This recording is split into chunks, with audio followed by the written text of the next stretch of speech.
and he leaves the marriage with his property. At all times in the marriage, what is his, and what is hers. Not like someone who said to her husband, what is mine, and what is yours is mine. Allah Subhanahu wa Ta'ala in His wisdom has ordained laws of inheritance. And laws of inheritance are synchronized, connected with the functions of the male and the female. In consequence of which a son gets 2 shares to a daughter's 1 share. The modern godless world denounces that as discriminatory against women. No, should be equal share. Why 2 shares for a son and 1 share for a daughter? The answer? Because he, the son, has an obligation to maintain his wife. Whereas she, the daughter, does not have any obligation to spend from her own wealth to maintain herself. This is why he gets 2 shares to her 1 share. The modern godless world says, well, we don't need a man to maintain us. Women can maintain themselves. Men don't have to maintain them. Well, the only way a woman can maintain herself is if she also goes out and works the way a man works, to be able to earn her livelihood. And in the process, will she become just like a man? Which brings us to another verse of the Quran on the subject of the mechanics of marriage in Islam. The first one was Qawwam, men having a measure of authority over women. A man must maintain and guard and protect, in consequence of which women must be obedient to their husbands, to Allah and the Messenger of their husbands. But now we come to the second verse, second passage from the Quran on the mechanics of the male-female relationship in marriage. It's a particularly beautiful passage, and I was sitting in a conference in Kuala Lumpur in Malaysia. Must have been the year 2001, I think, 2000. It was a conference on business in Islam, organized by the International Islamic University. And they put me to sit down up in the front row, Sheikh Imran. And on the platform was the Deputy Prime Minister, Anwar Ibrahim.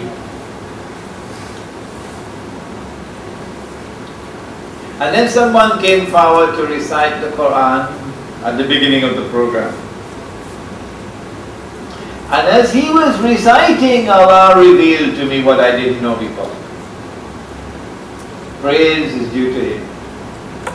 I had heard the ayat many times before, but I've never understood it the way I understood it at that moment. Praise be to Allah. It came like a flash. Today I received an email from one of the most outstanding Muslim women of Australia, a white woman who became Muslim.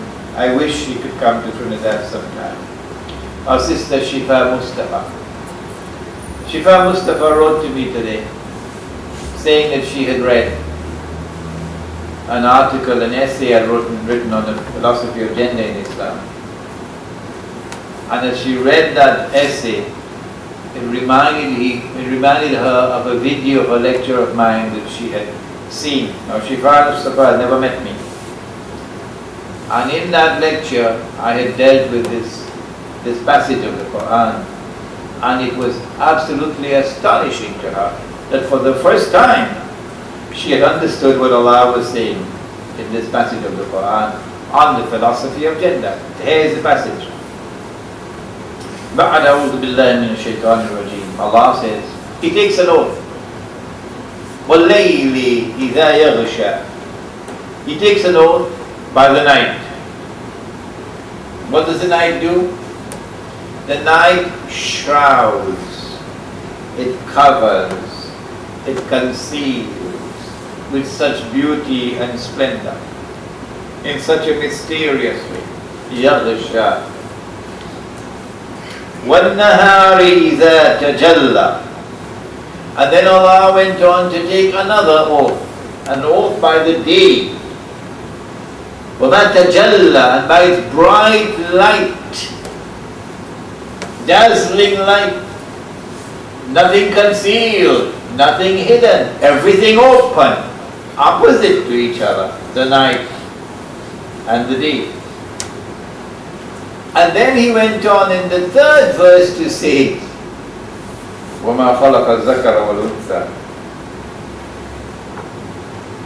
He now takes the institution of gender, the phenomenon of gender, and he likens it to the phenomenon of the night and the day. And it was that link which was revealed to me while I was sitting there in that conference, like a flash. That there is an analogy between the night and the day, and the male and the female. And if you did not understand what Allah was saying, now He comes in the fourth verse to tell you what is already implicit in the third verse. Now He makes it explicit. إِنَّ سَعْيَكُمْ شَتَّى. إِنَّ سَعْيَكُمْ لَشَتَّى. You are functionally different. The male and the female are functionally different. You have different functions to perform, but you can't do it on each other. You are interdependent and yet functionally different. You are interdependent and yet functionally different.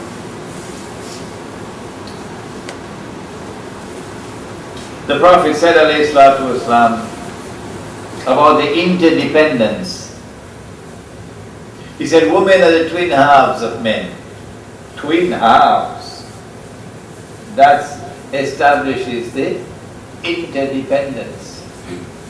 And the Quran speaks and says the same thing. هُنَّ لِبَاسٌ لَكُمْ وَأَنْتُمْ لِبَاسٌ لَهُنَّ. They are your garments, your clothing. You can't do without clothing. You can't do without clothing. They are your clothing. You can't do without them. And you are their clothing. They can't do without you. And so you are interdependent. So why this fight? Why this adversarial relationship? The only good man is a dead man. Oh, you heard it before? All men they say, the only good man is a dead man. Why this fight? Why this adversarial relationship? Why this rivalry between the male and the female? Well, you can't do without each other. You are interdependent. Not only are you interdependent, but you are functionally different. The day has its functions to perform. And the night has her functions to perform. It is only when day is day and when night is night, the day and night will be attracted to each other. And day and night can come together in harmony. and in happiness. It is only when day is day and night is night, when day fulfills the functions of the day and night fulfill the functions of the night, the day and night will be attractive to each other. The day and night can come together in harmony and in happiness. This is part of the mechanics of marriage. That attraction is very important.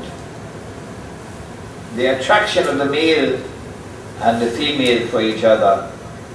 It is like the electricity of a community, of a Jamaat. And we do not want that attraction should be destroyed.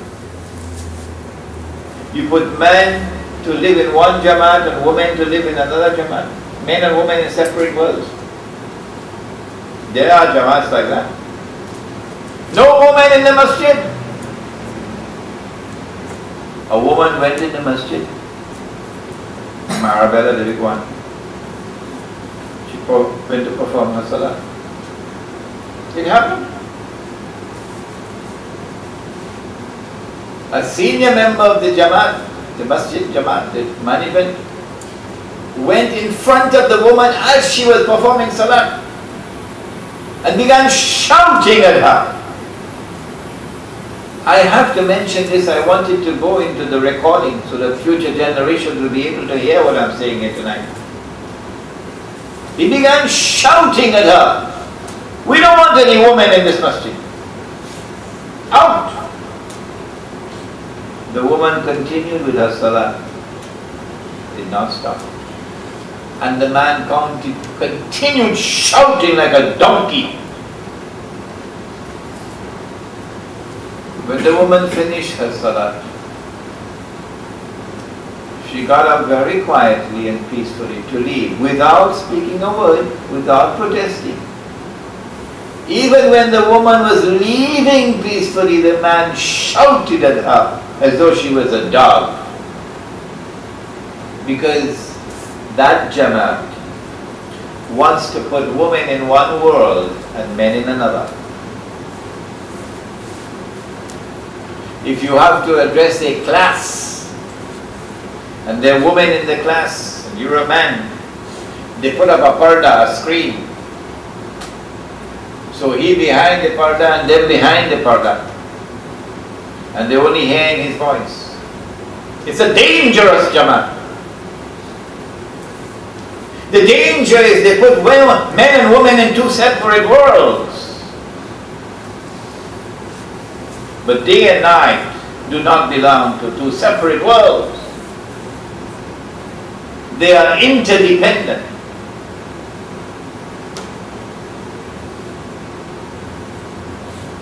And yet functionally different. When the day performs the function of the day and the night performs the functions of the night, then there is attraction between the two. And this is why we mentioned today in the khutbah, the best row for the men is the first, and the dangerous row for the men is the last, and the best row for the woman is the last, and the dangerous row for the woman is the first. Why the danger? Because of the attraction. We do not want to eliminate that attraction. We want to control it within the limits prescribed by Allah. Why? Because the attraction of the male for the female is like the attraction of the day for the night. It is a part of the splendor of life. It is a part of the joy of living. It is a part of the sunshine of life. Notice when the day is coming to an end and is approaching the night. Look up in the sky and you'll see it. The painted sunset with a rise